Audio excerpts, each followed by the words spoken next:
So, you want to catch a leprechaun, eh?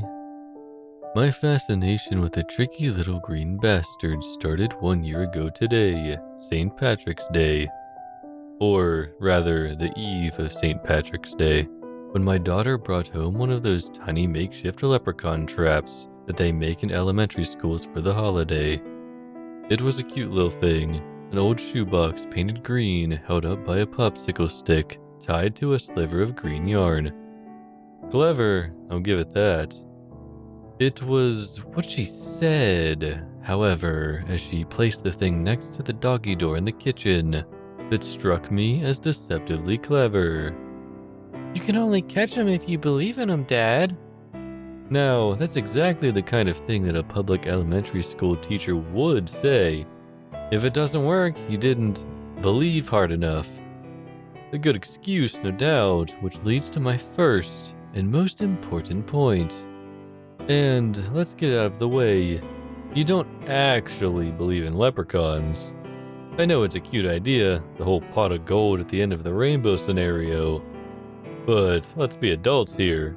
Scientifically speaking anyways, rainbows have no end.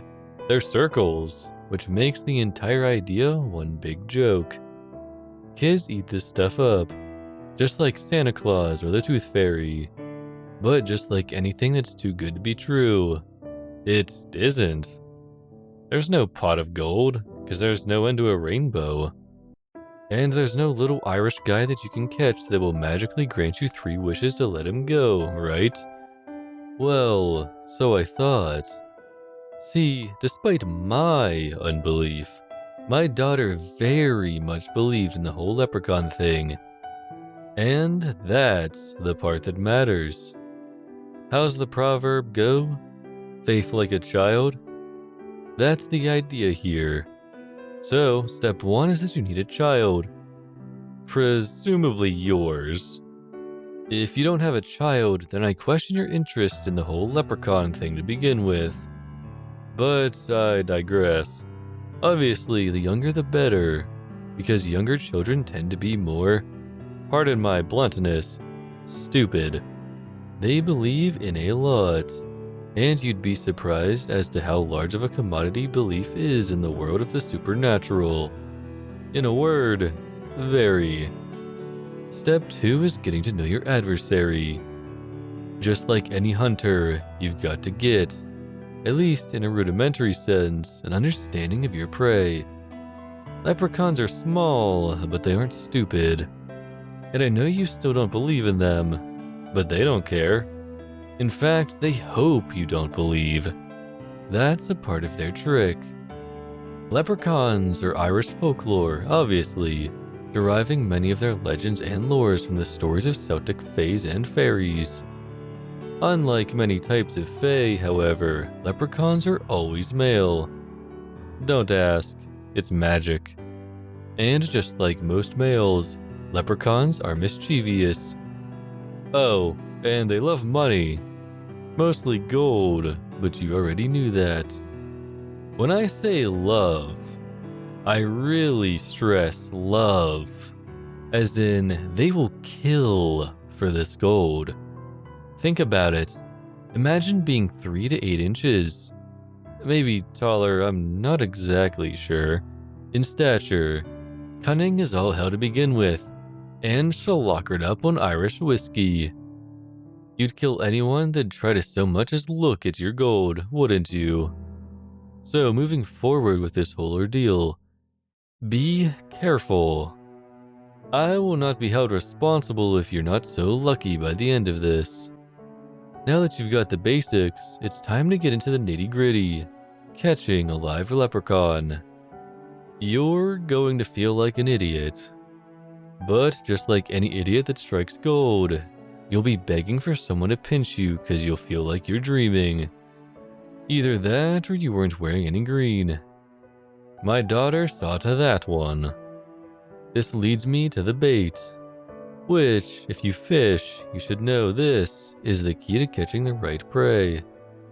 There are a couple of options, some better than others, but here's the basic breakdown. Simplest of all, you've got potatoes. Leprechauns love potatoes. Not as much as gold, but as any drunk Irish dude at a pub will tell you, they love a good spud. The downside to potatoes is that you'd only entice the really hungry leprechauns. The other ones wouldn't dare stick their neck out for a quick bite. Secondly, you've got shoes. I know you do, probably some old nasty ones stinking up your closet up to the heavens right about now. It's a little known fact that leprechauns are shoemakers, and shoe fixer-uppers for that matter. So if you leave out some worn down shoes, most of them can't resist but to mend and polish them. And hey, if all else fails, at least you'll have some nice shoes to fill by the end of this. Lastly, and most costly is, obviously, gold. They simply can't resist it. An old gold watch, gold tooth, gold, whatever will do the trick. Just make sure it's not fool's gold, or else the only fool is gonna be you. Now, to trap the little runts, you're gonna need one of two things: a 4-leaf clover or iron. And considering that 4-leafers are 1 in 10,000, I assume the latter will be more readily available. Iron is extremely harmful to fairies of any kind, due to its contents being strictly from Earth, whatever that means. Iron is found in loads of common household products, like hammers or frying pans, so it should be easy to access. Even something as simple as a metal nail will do the trick. This is magic, after all. In brief, you're going to construct a little leprechaun trap of your own. Don't overthink it, keep it simple, just like the kiddies do. And speaking of kids, it needs to be arranged in the same household as a sleeping child. As I said before, their belief is the key to all of this. It can be as small as a shoebox or as large as an entire room. Ideally, it should only have one exit point to prevent the little bastard from escaping. Place your bait of choice in an obvious spot and tie off something that makes noise to it. I need not go into every option, but use your imagination. We are talking about hunting leprechauns here. The easiest option would be to tie a tiny bell or something similar to whichever bait you chose. That way, when the leprechaun snags it, you snag him. Leprechauns are solitary fairies, which means they tend to stay out of the limelight. Which also means you'll probably need to be up late for this trap to work. It could be anywhere from sunset to sunrise, but a good rule of thumb is between midnight and 4 a.m. I cannot stress enough that leprechauns are tricksters. You probably won't see the little imp, but don't let your unbelief fool you. He's there. Any rapid clicks or chimes that you might hear late in the night are nothing but the belts on his shoes. And if you hear them, you'll realize how fast these little things are. So be alert. If you've ever read up on St. Patrick, you might have heard the legend of how he banished all the snakes from Ireland. Some say this is a half-truth. Some say these snakes were actually leprechauns themselves. No scholars will confirm this, of course, but keep in mind that Patrick wanted to spread Christianity in a nation full of pagans. Pagans who believed in, and worshipped, gods like Luff, a craftsman and crafty warrior. If that name doesn't ring any bells for you, keep in mind that Luff is sometimes pronounced Luck, as in the luck of the Irish. I told you these things are deceptive little devils. Why else would St. Patrick call them snakes? Once you hear the audible sound of your trap snapping into action, you'll have but seconds to react. As I said, they're fast.